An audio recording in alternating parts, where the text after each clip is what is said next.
Today, AMD's FSR 2.0 leaks, mining GPUs being sold as new, RTX 4090 Ti could force you to upgrade your home, and just about everyone's CPUs are about to get slower. Welcome everyone to Gamer Melt. First up for today, AMD's next generation FSR has been leaked, and it's huge. According to a news story from Video Cards, they were able to get a hold of official slides from AMD, which they say have been confirmed. Now, they aren't showing them here, likely to protect the leaker, but they do share the information, and it's seriously impressive. According to this, FSR 2.0 can deliver similar or better than native image quality using temporal data, meaning they aren't using machine learning like Nvidia's DLSS or Intel's XeSS. And that means you don't need dedicated machine learning hardware, so it may work on all the same GPUs as FSR 1.0. You can even see that they still claim it will work with competitor GPUs. The new tech allegedly delivers higher image quality than FSR 1.0 at all quality levels. The slides Video Cards have are apparently only a teaser of the full GDC announcement, but the actual launch of the tech isn't set to come until Q2. With that said, their RSR upscaling, which is the one that doesn't require anything from developers to work, minus a full screen mode, is apparently set to launch on March 17th. Let's just say, I'm excited. And while watching videos like this can help give you an overview of PC hardware, you can learn the answers to questions like why or how with today's sponsor, Brilliant, the online learning tool that teaches you the in-depth concepts of computer science. And they do it by actually showing you with fun, interactive lessons, like this visual example of writing code. Instead of throwing a bunch of code your way, they show you how to think like a computer. And Brilliant has tons of lessons just like this. Plus, they're always adding more, like their updated everyday math course, which shows there are multiple ways to solve problems. So don't wait any longer, because you can try Brilliant for free when you visit brilliant.org/gamermelt or click the link in the description. And the first 200 users who visit the link get 20% off the annual premium today. Next up for today, the GPU maker XFX looks to be in some serious trouble. According to new reports from Chinese authorities, the Chinese Customs Office have seized 5,840 GPUs after agents found that the specifications didn't match up with their labels. According to the report, the cards are worth more than $3 million. Not only that, but XFX China's website has been shut down, and their Tmall retail store is also closed. What's really wild about this story is that one of the original reports from mydrivers.com and later by Tom's Hardware, they claimed that there were apparently rumors that some GPUs are being sold as new when they're actually refurbished mining cards. Apparently XFX has a history of supplying GPUs direct to miners, and sometimes they're taken back but then sold as new. Now, since this story broke, XFX issued a statement where they claim that this isn't the case. Though, of course, who knows whether they're telling the truth or not. In the statement, they didn't really address the customs issue at all. Regardless, it looks like someone was trying to get away with paying less customs duty, but it clearly didn't work out.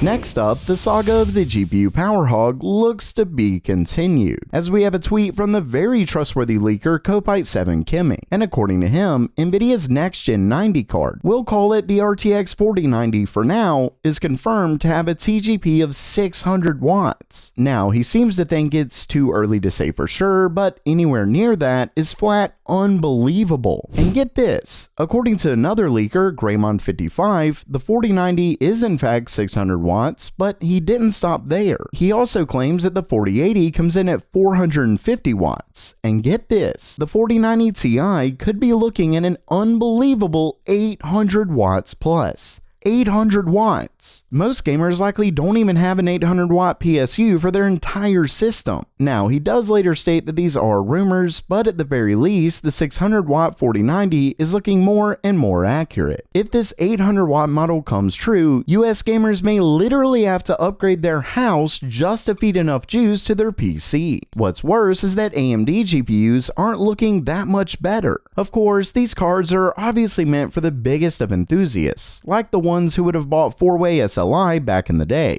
but still, this is getting ridiculous.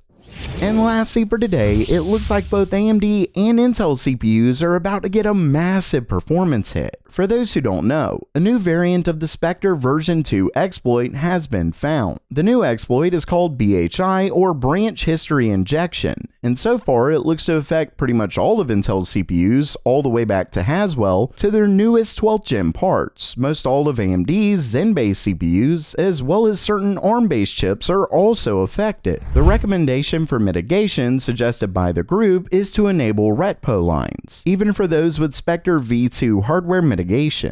As of now, Intel is still working on their mitigations given how many CPUs this affects, but the Linux community already has a fix. And let's just say, it's not looking good. 4Onyx was able to test the CPUs with the mitigation, and their newest 12900K was hit by up to a 26% performance drop. Now, most benchmarks didn't see as big of a performance loss, but it does seem to affect quite a few. Their 1185 G7 saw a performance hit as high as 35.6%, so this may be a really big deal for some. Of course, it really depends on what you're doing with your CPU, but still. Unfortunately, the bad news doesn't stop there, as AMD CPUs will also take a hit. What's wild is that AMD already had a mitigation that doesn't hurt performance as much, but the team claims that it isn't good enough. So AMD had to use the generic retpo line. One thing that does stick out is that the research team is from Intel, but they did give AMD time to work on the mitigation before releasing, and AMD thanked them for the fine. Still, that must suck, especially given 4Onyx did tests here and found that the 5950 XT loses as much as 54% performance. Now, with that said, that test is more of a stress test like Prime 95, so it isn't all that important. Still, multiple benchmarks have shown a performance loss. And while this is in Linux, as 4Onyx states, we can assume something similar in Windows. Basically, all of our CPUs are about to get a real performance hit in certain workloads.